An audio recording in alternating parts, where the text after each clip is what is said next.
Hello, hai, selamat datang ke channel Anime Watcher. Pada siapa yang belum subscribe lagi, aku mohon jasa baik korang tolonglah subscribe channel aku. Okay, kita support sama-sama kita. Okay.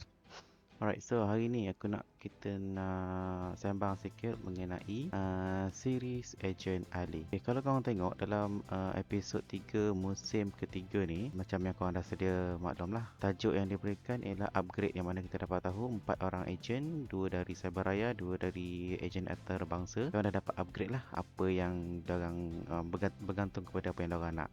So untuk kali ni aku macam terfikir pula nak sembang mengenai apakah kemungkinan-kemungkinan upgrade yang kita boleh suggest, kalau mungkin lah orang wow tengok video ni kan. So diorang boleh, mungkin diorang dah ada idea sebenarnya, tapi mungkin inilah, mungkin input ni berguna untuk diorang.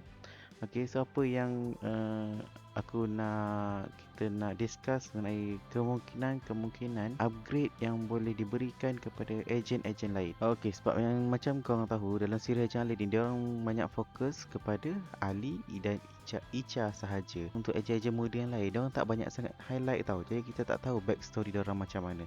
Jadi bila kita nak suggest upgrade yang sesuai untuk dia orang tu, macam susah sikit.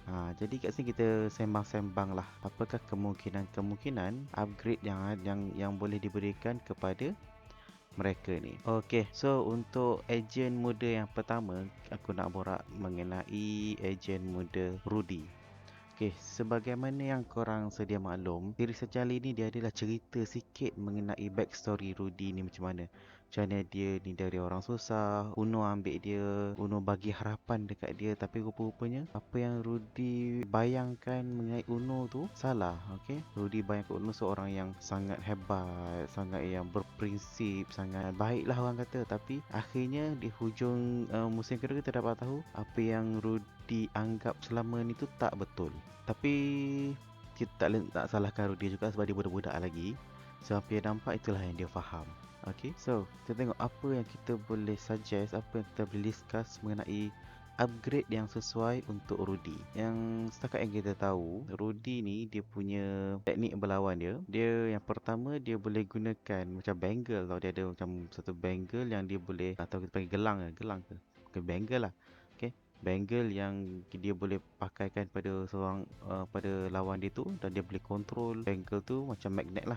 Dia boleh control bangle tu ke kanan, ke kiri. Lepas tu dia punya yang kedua, dia sarung je hook dia tu, dia boleh menyerupai orang lain. Macam dia boleh meniru rupa orang lain lah. So setakat ni yang kita tahu itu dua kemampuan yang Rudy ada. Tapi yelah dari segi teknik berlawan tu basic lah. Itu memang semua ejen mata perlu tahu. Tapi menggunakan gadget setakat ni, Rudy ada dua kemahiran tu lah, iaitu dia boleh mengawal bangle tu, dan yang kedua tu dia boleh menyerupai orang lain. So, aku rasa macam Rudy ni dia sangat berpotensi tau untuk menjadi orang kata, tak yang penting, watak yang sangat berguna dalam siri Ejen Ali ni. Macam yang kita tahu, contoh kita ambil contoh anime apa yang tengah yang dekat dengan korang. Kita ambil contoh anime siapa? One Piece. Okey, kita bagi contoh One Piece. Dalam kru One Piece kita ada Luffy, Zoro, Sanji, Jinbei dan sebagainya. Rudy ni dia macam salah satu watak yang sangat berpotensi macam Sanji. Sanji, ya korang yang Sanji fans, korang semua mungkin tahu yang dia tak sehebat Zoro. Korang tak boleh nak nafi benda tu. Dia cool tapi dia tak sehebat Zoro. Okay, tapi dia sangat berpotensi untuk di-highlightkan dalam series. So, sekarang ni pun dia dah ada apa? Dia dah jadi robot semua tu kan. So Rudy pun sama. Rudy ni Rudy ni kalau dia dapat gadget yang betul, teknik yang betul, jadi sangat hebat. Okay, apa contoh upgrade yang sesuai untuk dia? Kalau aku nak suggest, aku rasa dia sesuai untuk jadi Uno 2.0.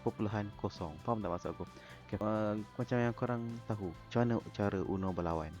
Uno dia akan keluarkan asap dia, kemudian daripada asap, tujuan asap tu dikeluarkan adalah untuk mengamburi musuh. Rudy sendiri pun pernah cakap dalam episod sebelum ni, mengatakan yang sebenarnya bila orang berlawan dengan Uno bila asap keluar daripada sekitar badan Uno tu, tiba-tiba Uno hilang, lepas tu Uno berada dekat tempat lain. So orang ingat yang Uno ni boleh teleport. Sebenarnya tak. Rudy cakap asap tu hanya untuk mengelirukan musuh dia, So bila Uno keluarkan asap tu daripada badan dia, Uno bergerak dengan kelajuan yang sangat tinggi untuk pergi dekat dengan musuh dia dan attack musuh dia. Rudy pernah cakap benda tu sebelum ni. So apa yang aku rasa Rudy kita boleh buat macam tu. Rudy sekarang dia dah boleh dia boleh menyerupai orang lain dan dia boleh mengawal bank ke. So why not kasihkan dia asap yang lebih kurang sama macam Uno. So bila asap tu keluar daripada badan Rudy boleh bergerak dengan kelajuan yang sangat tinggi untuk mengalahkan musuh dia. Dia macam kalau korang main Dota, ada satu karakter tu nama dia Slug kalau tak salah aku. So kan ulti dia kan bila dia berasap tu orang tak nampak dia. So dia boleh attack orang tu sesuka hati. So mungkin Rudy pun boleh buat macam tu. Time dia berasap tu jadi immune dengan beberapa attack. So mungkin tak salah. So kalau Rudy dapat upgrade macam tu, so tak mustahil lah dia boleh menjadi satu aset ataupun ancaman yang besar kepada musuh-musuh mata. Untuk karakter kedua yang aku nak sangat dia dapat upgrade iaitu Agent Iman. Ya, macam korang tahu dalam series Agent Ali ni, Iman satu-satunya karakter. Oh, actually, no. Dia ada dalam series ni ada dua. Oh no, ada tiga. Ya, ada tiga. Ada tiga karakter wanita yang dipamerkan memakai tudung. Okay, yang pertama kita kenal Iman. Iman orang pertama yang dipamerkan watak series yang memakai tudung dalam series Agent Ali ni. Yang kedua kita dapat tahu Ejen Dayang.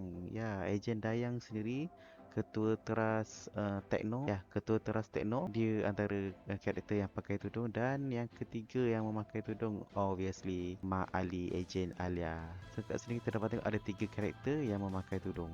Tapi kalau korang perasan, tiga-tiga karakter wanita yang pakai tudung ni, Agenda yang korang memang tak ada nak sangka lagi lah kekuatan dia. Dia ketua teras kot. Okay. Yang kedua ni Alia. Alia yang cipta Iris kot. So dua agent tekno ni yang pakai tudung wanita ni memang mempunyai satu peranan yang besar dalam mata. So yang kecil ni, agent Iman ni. So macam korang tahu dia berlawan menggunakan apa nama benda tu? Kunai. Ke apa nama yang digantungkan dekat selendang dia tu kan? Dia berlawan menggunakan benda tu kan? Kalau korang tengok episod yang episod pertama I think, yang masa dia lawan tu Rika datang tu kan, yang Rika lawan dengan Iman tu kan. Nampak Iman terciduk macam tu je. Bila Rika tu apa? Dia buat apa dekat selendang Iman tu, dia dicucuk selendang Iman tu kan. Terus Iman tak boleh buat kerja, terus Iman kena ketai. Tu nampak tak kat situ? Iman ni dia berpotensi, dia pandai berlawan, dia combat kan. Dia pandai berlawan, dia ada potensi, tapi senjata yang dia gunakan tu, ya Allah geramnya aku. Dia aku rasa dia tak senjata tu tak mampu tunjukkan apa yang Iman boleh buat sebenarnya. Macam aku cakap tadi, series yang lain dia dah letakkan wanita bertudung tu boleh melakukan suatu impact yang besar dalam series. So Iman ni aku rasa pun kalau dia buat Iman tu rendah daripada lagi dua orang tu, Ejen Dayang dengan Ejen Alia, bagi aku tak kena lah. Nak memartabatkan wanita kan.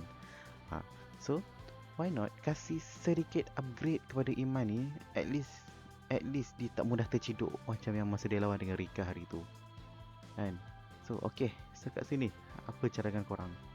Upgrade apa yang sesuai untuk Iman dapat? So kalau aku personally, aku rasa kalau nak kekalkan cara Iman berlawan menggunakan apa yang korang panggil benda tu, kalau cerita Naruto benda tu dipanggil apa, kunai dia macam kunai kunai yang disangkut pada selendang. Kita panggil kunai senang bagi aku. Kalau nak kekalkan cara Iman berlawan menggunakan kunai tu, aku rasa kena buat sesuatu dengan selendang dia. Aku cadangkan supaya selendang Iman tu digitalkan selendang tu. Maksud aku okay, contohnya macam kalau kau perasan Ali punya yoyo, tali yoyo Ali tu kita tak pernah tahu so ada tali itu tali yang betul ataupun tali yang didigitalkan.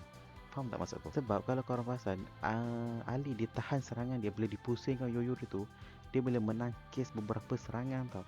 So kalau tali yang biasa, yoyo tu mustahil untuk menangkis serangan tu, kecuali tali tu diberikan buff ataupun tali tu sebenarnya bukannya tali, dia hanyalah satu tali dalam bentuk digital. Kalau kita buat selendang Iman tu, dia still pakai selendang, cuma selendang tu dia boleh digitalkan selendang tu. Kalau lah jadi macam hari tu Rika dah pasak selendang tu dekat tanah, so at least Iman boleh undigitalkan selendang tu, boleh Iman boleh pecahkan selendang tu kepada partikel-partikel, melepaskan diri daripada pasakan tu. Lepas tu selendang tu bercantum balik dan Iman boleh berlawan lagi. So itu nice kan. So satu kelemahan Iman dah di cover. So sekarang ni Iman punya kelemahan, kalau orang dah tarik tudung dia tu, selendang dia tu, dia terciduk bai. Tak boleh. So itu kita kena bagi buff sikit. So at least kalau selendang dia tu kita digitalkan selendang dia tu. So maksudnya selendang tu boleh berpecah kepada partikel digital. Lepas tu bila dah dia boleh cantumkan balik selendang tu kepada bentuk selendang yang asal. So dia boleh terus berlawan lagi. So nak lagi nice selendang tu, dia selendang digital tu mungkin dia boleh berubah-ubah bentuk. Contohnya selendang tu boleh dia boleh guna selendang tu menjadi perisai. Contoh dia combat kan. So selendang tu boleh menjadi perisai. Kemudian selendang tu boleh jadi long sword ke, big sword ke, something yang wow, something yang Iman boleh gunakan untuk pertahankan dirinya. Sebab kita ingat combat ni dia bukannya berlawan semata-mata, menyerang semata-mata. Dia kena ada juga unsur-unsur bertahan. Macam kau tengok Agent Bakar combat kan. Ya, dia boleh menyerang, tumbukan dia kuat, tapi pada masa sama dia dapat Agent kita bagi dia shield untuk pertahan. So combat ni dia bukan menyerang semata-mata. So kalaulah Agent Iman dapat buat macam tu, selendang tu boleh bertukar menjadi perisai. So aku rasa itu satu upgrade yang besar lah untuk Agent Iman. Okay, next kita beralih kepada Agent ketiga yang aku rasa perlu dapat upgrade. Dia macam tadi Rudy, kita tahu dia daripada Trust Inviso, Iman daripada Trust Combat. So untuk agent yang ketiga yang aku nak suggest ni, yang aku nak paskan dekat sini, still dari Trust Combat, iaitu Agent Chris. Ya, macam korang tahu, Agent Chris dah terciduk awal-awal lagi sebab dia telah dicederakan oleh Rika. Itulah kecederaan dia teruk sangat ke sampai dia tak boleh nak masuk arena ni. Kalau tengok dia macam cedera sikit je dekat muka kan, tapi ya dia tak boleh masuk, I don't know why. Upgrade Chris. Chris macam korang tahu, satu-satunya agent ataupun karakter dalam series Agent Ali ni yang memaparkan elemen persilatan dalam teknik berlawan dia. Okay, agent lain korang tengok mana ada, semuanya macam apa tu, modern punya fighting style kan. So kalau Chris ni kau tengok dia pernah buka buah sebelum dia lawan, dia buka buah dulu kan. So senjata yang Chris gunakan pun Chris, satu identiti untuk orang Melayu. Okay, so kat sini kalau kita tengok Chris ni dia boleh dia boleh mengawal senjata iaitu Chris yang digunakan tu sesuka hati dia. Maksudnya dia boleh gunakan dia boleh terbangkan Chris tu, which is benda tu bagi aku cool, sangat cool. Sebab dia ada vibe Agent Dayang. Ya, Agent Dayang dia boleh control bola dia tu kan. So dia boleh terbang dengan bola dia tu. So dia ada vibe tu, vibe Agent Dayang tu, cara Agent Dayang berlawan tu. So kalau dekat Chris ni setakat ni aku rasa dia boleh control 3 Chris dalam satu masa. I think 3 Chris dalam satu masa, which is good enough. 3 Chris dalam satu masa itu good enough. Kita perlukan sedikit buff lagi untuk Chris, Agent Chris. Dia dah fighting dia pun dah okay. Dia dah gunakan silat, so kita tak boleh nak cakap apa unless dia boleh berjumpa dengan siapa, Mak Kilau ke, untuk polish dia punya bakat silat dia tu kan. Mungkin boleh collab dengan Kembara Studio, okay, hantar Chris pergi time travel, pergi belajar dengan Mak Kilau kan. Why not? Lepas tu okay, yang kedua dia so cara Chris berlawan ni, pertama dia menggunakan silat, yang kedua dia menggunakan Chris yang boleh diterbangkan dan boleh dikawal sesuka hati dia. So upgrade apa yang korang rasa sesuai untuk Agent Chris? Bagi aku, untuk nak nampak dia macam aku cakap tadi, dia boleh terbangkan senjata dia macam Agent Dayang. So kalau tak nak bagi nampak sama dengan Agent Dayang, aku rasa mungkin Chris ni kita boleh upgrade dia punya Chris tu supaya menjadi unsur elemen. Contoh Chris sekarang dia boleh control 3 Chris. Okay, 3 bilah Chris ni. Okay, 3 bilah Chris. So why not setiap bilah tu mengandungi elemen yang berbeza. Contoh, Chris yang pertama dia boleh naikkan suhu Chris tu sehingga Chris yang pertama tu menghasilkan percikan api panas, dan secara tidak langsung itu bermakna Chris yang pertama tu mengandungi elemen api. Yang kedua, mungkin dia boleh turunkan suhu kris yang kedua tu pada yang suhu yang takat beku sehingga kris yang kedua tu menghasilkan elemen ais. Dan yang ketiga, mungkin dia boleh alirkan arus elektrik dekat kris itu sehingga kris yang ketiga tadi menghasilkan elemen elektrik. As simple as that. 3 kris mengawal 3 elemen yang berbeza. Woi, cool weh. Ni kita dah lah jarang ataupun mungkin tak pernah disajikan dengan satu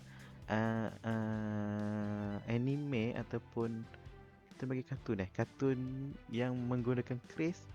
Pasal kris tu ada elemen. Weh, tak pernah lagi aku rasa. Kalau korang pernah tengok mana-mana anime yang menggunakan kris yang ada elemen, korang boleh komen kat bawah. Tapi setahu aku yang aku dah tonton banyak anime, tak ada lagi weh. Tak ada lagi cerita yang menggunakan kris tu ada elemen. So kalau kris buat benda tu, kalau WoW Animation buat benda ni, weh, cool weh, cool. Okay. So kalau Chris boleh berlawan menggunakan 3 elemen yang berbeza untuk menentang musuh dia, dahsyat bahang. Itu 3 cadangan aku upgrade yang kita boleh, mungkin WoW Animation boleh implement kalau diorang suka. Okay, upgrade yang sesuai untuk ejen-ejen muda ni. Yang mungkin WoW Animation dah ada perancangan untuk upgrade yang lain, tapi mungkin yang ni diorang boleh consider lah. Okay. So macam bagi aku memang Chris dengan Iman ni memang aku rasa diorang perlukan sangat upgrade. Sebab diorang ni ada potensi, tapi disebabkan cerita ni bertajuk Ejen Ali, so obviously Ali yang dapat highlight lah. Tapi lah Iman dengan Ali ni, Iman dengan Chris ni, diorang ni sangat berpotensi lah. Okay. So kalau korang suka dengan video ni, sebelum tu, kalau korang ada cadangan upgrade lain yang sesuai untuk ejen-ejen muda lain, korang boleh drop komen kat bawah. Okay, so kalau korang suka dengan video ni, mohonlah kita subscribe channel aku dan bantu aku untuk mencapai 100 subscriber yang pertama. Okay, sekian saja dari aku. Assalamualaikum.